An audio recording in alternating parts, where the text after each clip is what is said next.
Bonjour à toutes et à tous, et bienvenue. L'Église évangélique protestante de Carnières est heureuse de vous retrouver aujourd'hui pour partager un moment précieux autour de la parole de Dieu. Installez-vous confortablement.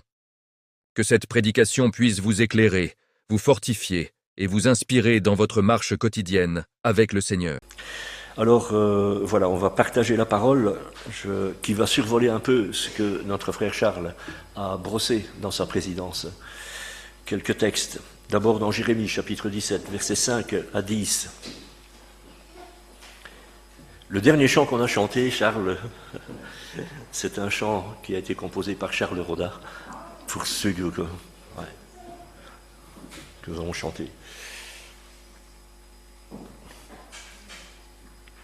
Chapitre 17 du livre de Jérémie, verset 5.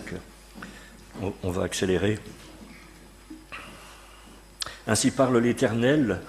Maudit soit l'homme qui se confie dans l'homme qui prend la chair pour appui et qui détourne son cœur de l'Éternel. Il est comme un misérable dans le désert et il ne voit point arriver le bonheur. Il habite les lieux brûlés du désert, une terre salée et sans habitants. Béni soit l'homme qui se confie dans l'Éternel et dont l'Éternel est l'espérance. Il est comme un arbre planté près des eaux et qui étend les racines vers le courant.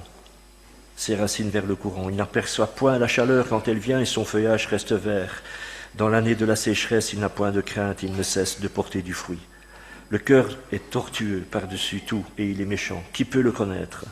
Moi, l'Éternel, j'éprouve le cœur et je sonde les reins. Le psaume 23, que nous connaissons. Quelqu'un peut peut-être lire ce psaume-là, qui a été lu certainement lors des funérailles de Dominique, lorsque nous étions là-bas, notre frère Dominique.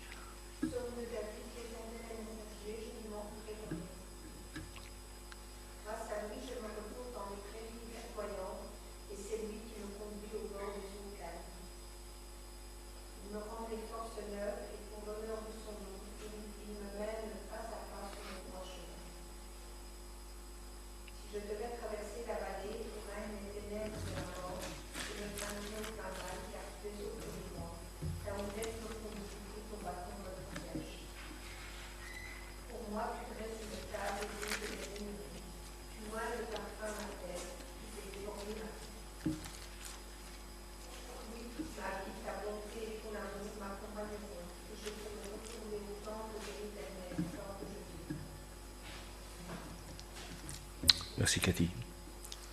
Évangile de Jean, chapitre 10, versets 1 à 14.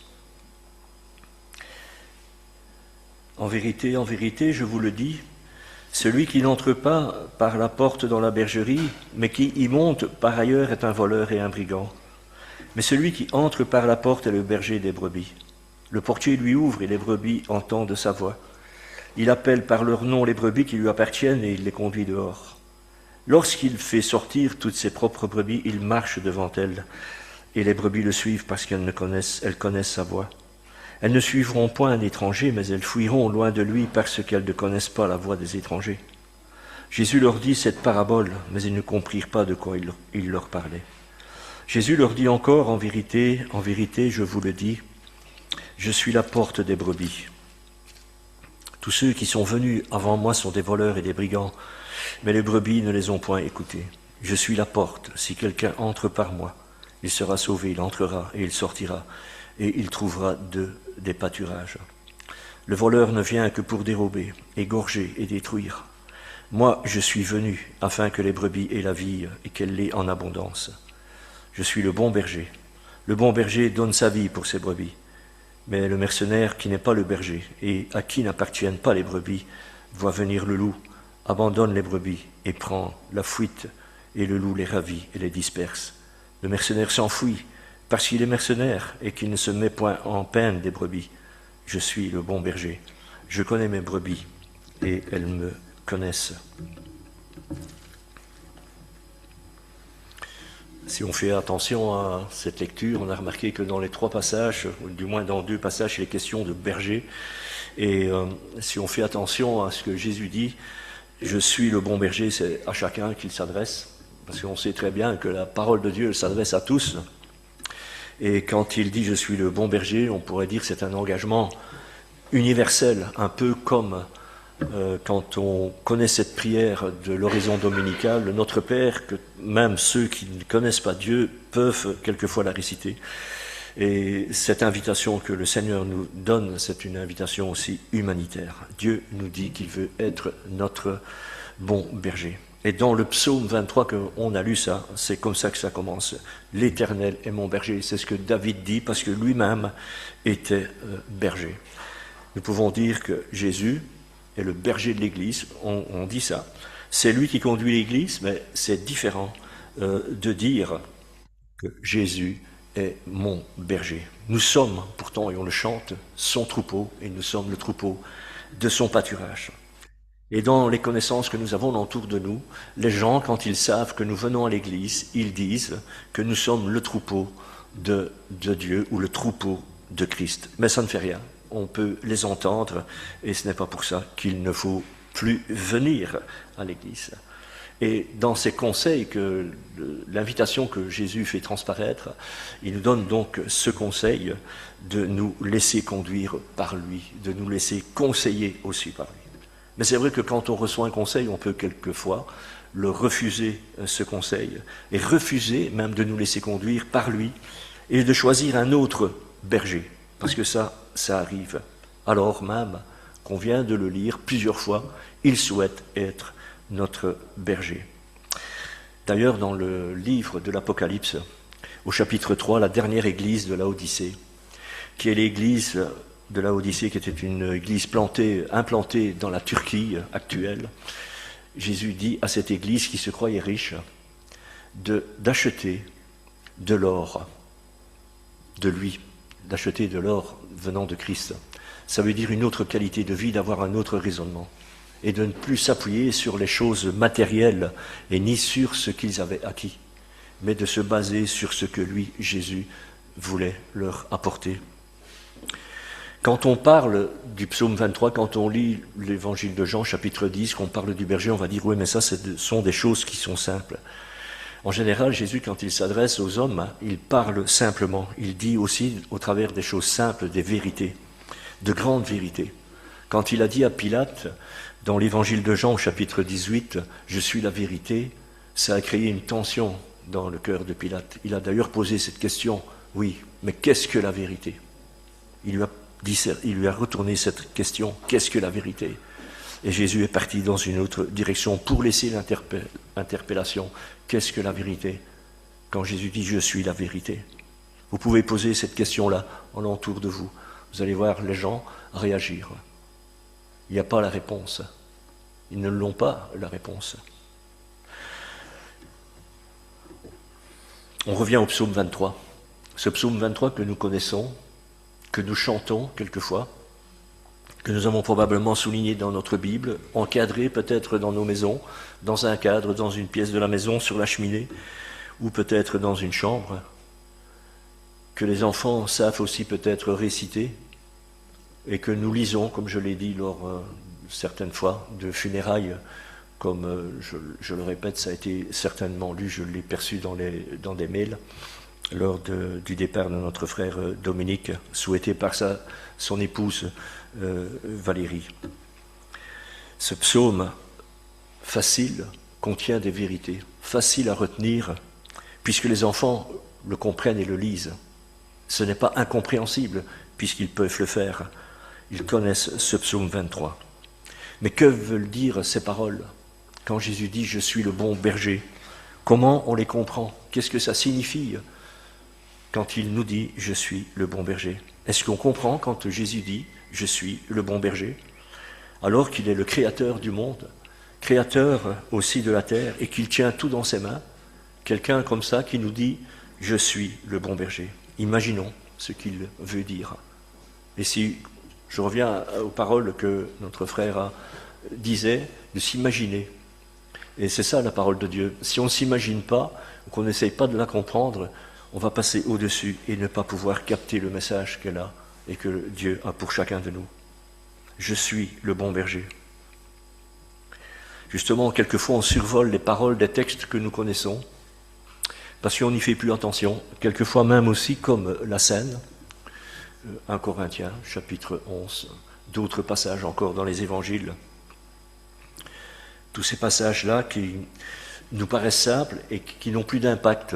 Alors on veut chercher peut-être des passages plus compliqués et qui sont plus profonds, plus spirituels et qui vont nous amener à ne plus avancer, peut-être à avoir des discussions qui sont inutiles, comme l'apôtre Paul le rappelle dans certaines confrontations, je veux dire, intellectuelles et peut-être théologiques.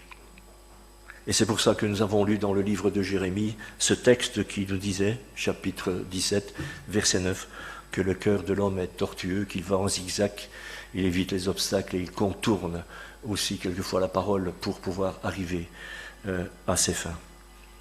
Souvenons-nous de l'histoire de Naaman et de Élisée, que l'on trouve dans le livre des rois, le deuxième livre des rois, chapitre 5. Cette histoire-là, je vous propose de la lire chez vous, on ne va pas la lire maintenant, mais on se souvient certainement de cette histoire. Naaman, général syrien, gradé certainement, 5 étoiles probablement sur son col, a la lèpre, touché par la lèpre, il se sait malade, mais il veut être guéri. Et il doit trouver une solution, parce que sinon il ne peut plus prendre le commandement. Alors le roi qui l'accompagne, et puisque c'est un de ces généraux sur lesquels il compte, puisqu'il fait un très beau travail au niveau de mener des guerres, lui propose d'écrire une lettre au roi d'Israël. Mais dans sa maison, à Naaman, il y a une petite jeune fille qui est à leur service et au service de son épouse, et qui, en tant que son maître, on va brosser le tableau, est malade et qu'il a besoin de soins, et elle intervient en lui rappelant qu'il y a là-bas dans son pays ce prophète Élisée.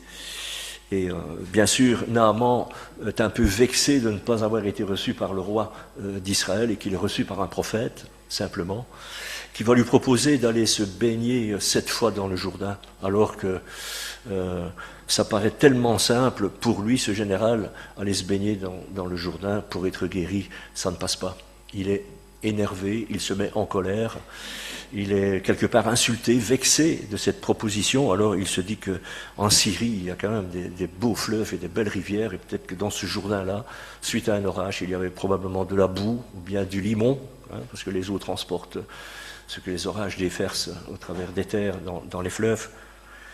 Il raisonne avec ses capitaines, et puis voilà, après maintes et maintes discussions, il revient sur sa décision et il se dit, quand même, je vais les écouter et je vais quand même y aller me baigner.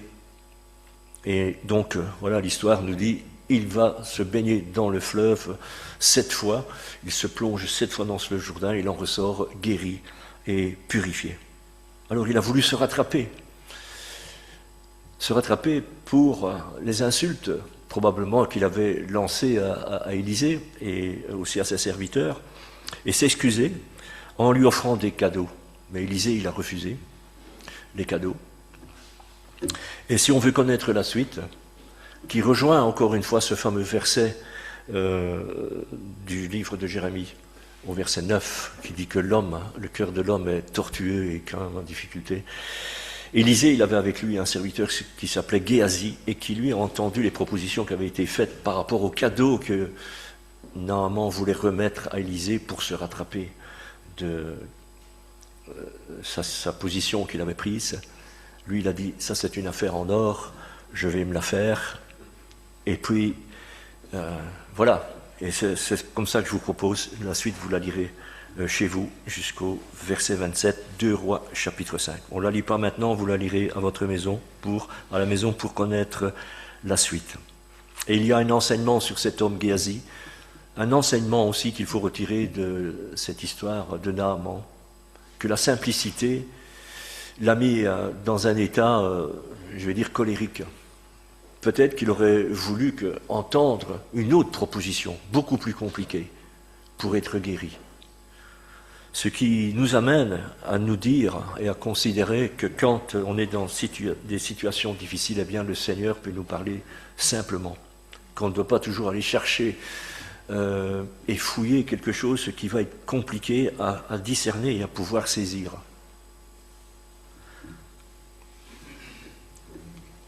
Le Le psalmiste, on parle du psalmiste de David, mais il y a aussi dans le psaume 6, où le psalmiste dit ces paroles. « L'Éternel entend la voix de mes larmes et exauce mes supplications. L'Éternel accueille ma prière. » Il considère aussi que l'Éternel est pour lui le premier point important dans sa vie, que l'Éternel est aussi le berger pour lui dans cette situation. L'Éternel est ton berger, tu ne manqueras de rien. Quand on traverse des temps difficiles dans nos vies, eh bien, le Seigneur peut nous parler par des paroles simples, comme je le dis. Tu ne manqueras de rien. Et tu ne manqueras de rien, comment est-ce que nous comprenons ces paroles-là aussi? Tu ne manqueras de rien. Comment on peut les capter? Comment nous les voyons, ces paroles-là? Est-ce que ça veut dire que nous ne manquerons jamais de quelque chose dans notre frigo, qu'il y aura toujours quelque chose? Qu'il y aura toujours de l'argent, par exemple? Qu'il n'y aura jamais de difficultés? C'est pas ça que ça veut dire, tu ne manqueras de rien.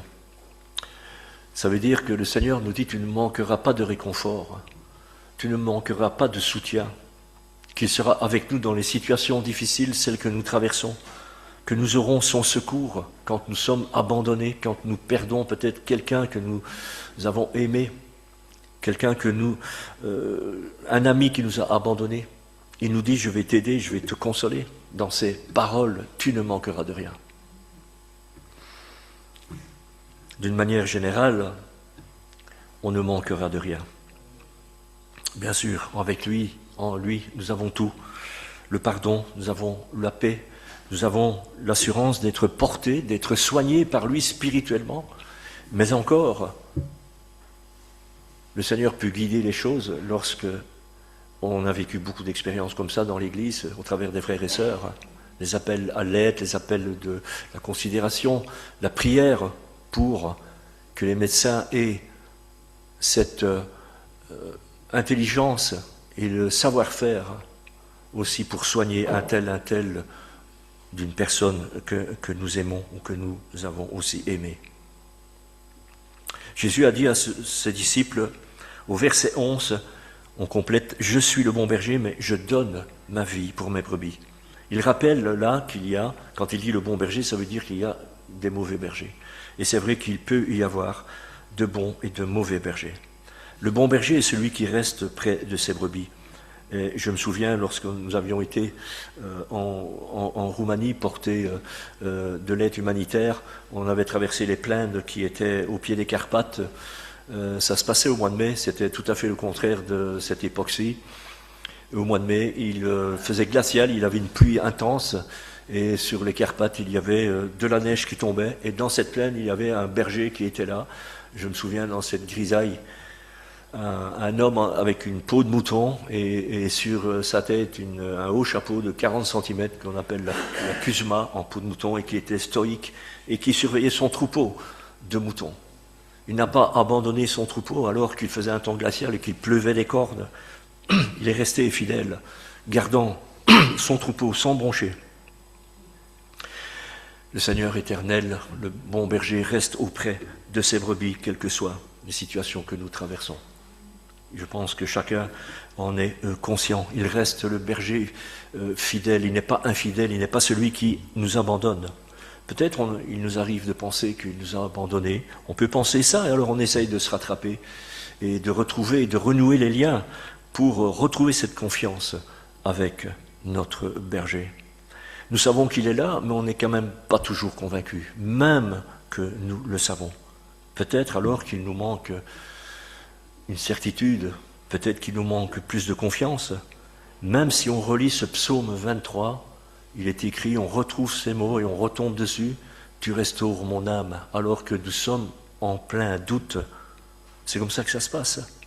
Mais alors il faut se poser une autre question quand nous tombons dans ce doute et dans ce découragement. Pourquoi nous viennent-ils ces doutes? Pourquoi nous viennent-ils ces découragements?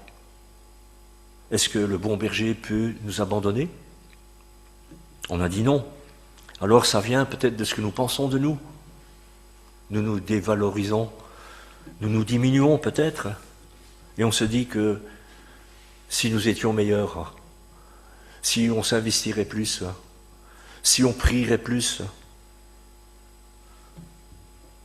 si si on ferait plus de progrès, peut-être que les choses changeraient. Bien sûr que tout ça, raisonner de cette façon-là, ce sont des bonnes résolutions que l'on peut prendre. Et nous pensons peut-être qu'au travers de tout ça, on doit mériter la faveur de Dieu.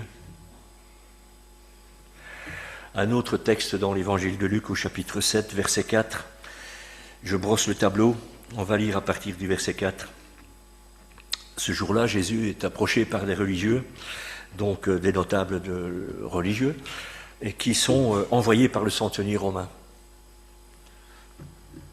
pour plaider la guérison de son serviteur, très malade, même sur le point de mourir.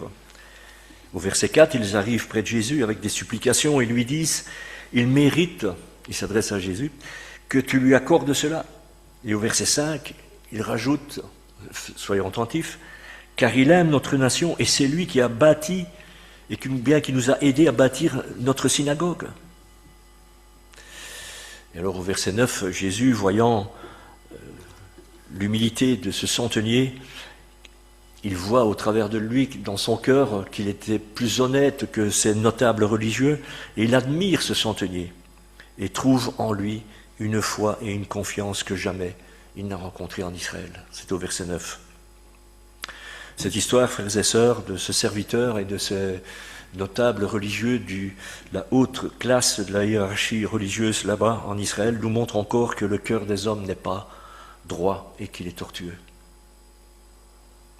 Les religieux montrent qu'ils sont loin de Jésus, ils cherchent un autre chemin pour approcher Dieu et pour demander quelque chose. Et ce n'est pas comme ça qu'il faut le faire. Le psaume 23 nous montre, comme dans l'évangile de Jean, que les choses sont beaucoup plus simples pour trouver ce bon berger. Comme David le disait, il suffit simplement de rester David le psalmiste, David le berger, David le compositeur de chants, David le roi disait, c'est simplement de rester tout près de lui, de rester dans sa présence. Parce que si nous pensons, quand nous pensons que pour obtenir quelque chose du Seigneur, il nous faut le mériter, eh bien, frères et sœurs, je pense qu'on se trompe. Si nous pensons que pour être bénis de Dieu, eh bien, il faut être meilleur, et si nous pensons que pour être bénis de Dieu, il faut donner de l'argent, on se trompe. Bien sûr qu'il y a un enseignement sur l'argent. Dieu en parle dans sa parole, sur l'intégrité, ça c'est d'abord une chose, mais aussi sur la considération que l'on fait par rapport à l'argent. Mais ça, c'est une autre prédication, c'est un autre partage à apporter, et sur aussi la rétribution que l'on peut faire en retour de ce que le Seigneur nous donne. Parce que la religion du mérite n'est pas inscrite dans la Bible, ni non plus celle d'un nouvel art de vivre. Beaucoup de personnes, on le sait, se tournent vers justement la religion ou plongent les yeux fermés dans certaines théories, pensant ainsi pouvoir changer leur vie, mais ils font faux bon. Pour que Jésus soit notre bon berger, il faut être une de ses brebis, c'est la condition que Jésus dit, c'est ce que la Bible dit. Chapitre 10 de l'évangile de Jean, verset 14, il dit « Je suis le bon berger, je connais mes brebis ». Quelques points de suspension, et elles me connaissent. Et un jour, d'ailleurs, l'apôtre Paul dit à l'église de Thessalonique que lui, le bon berger, viendra aussi chercher ceux qui lui appartiennent, celles qui lui appartiennent. Il me dirige près des eaux paisibles, il me conduit dans les sentiers de la justice quand je marche avec lui. Je ne crains aucun mal. Deux questions. Ma vie avec lui, ma vie spirituelle et même ma vie de tous les jours, est-elle paisible? Est-elle reposante? Ou bien je suis dans des creux, je suis devant des obstacles, où je traverse des malaises, je traverse des troubles?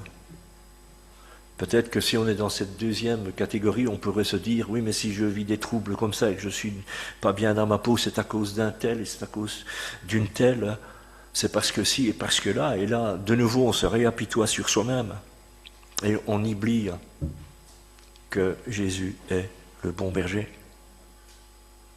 On pourrait se poser la question, pourquoi le Seigneur compare-t-il ses enfants, ceux qui se tournent vers lui, les compare-t-il à des brebis? Pourquoi n'a-t-il pas choisi un autre animal?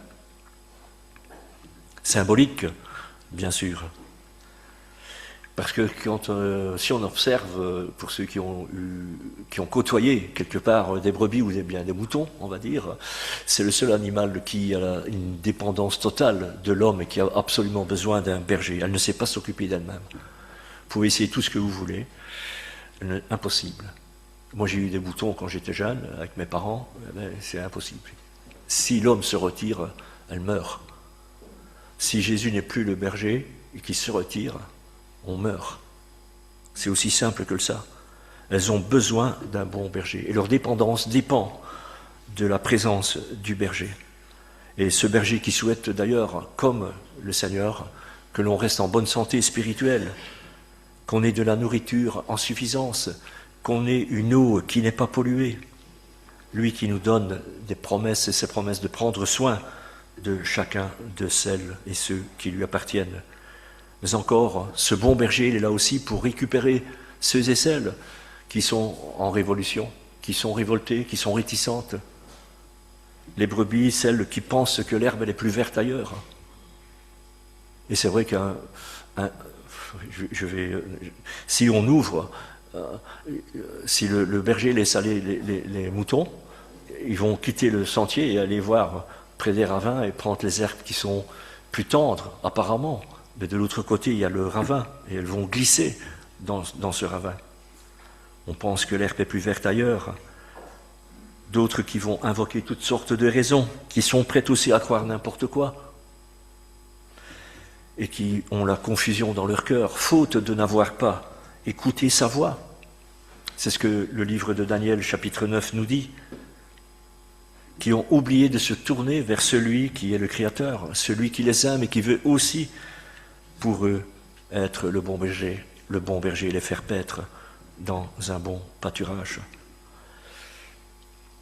On pense souvent que le terme bon berger, le berger, ce n'est que dans le Nouveau Testament ou dans le psaume 23.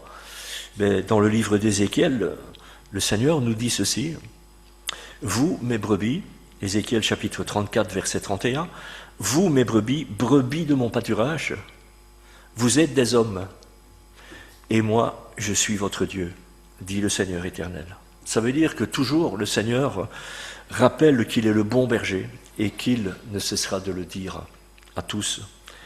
Et même dans ces temps plus compliqués, plus difficiles que nous vivons, comme Charles en a fait aussi allusion dans sa présidence, il restera le bon berger et nous pouvons lui faire confiance. Alors même qu'alentour de nous, il y a des moqueurs aujourd'hui, il y a des gens qui sont révoltés contre le système ou contre Dieu, peu importe. Il y a des gens qui sont indifférents, qui sont égoïstes à ce que la Bible propose, à ce que Dieu leur propose, des personnes qui sont rebelles aussi à leurs parents, etc.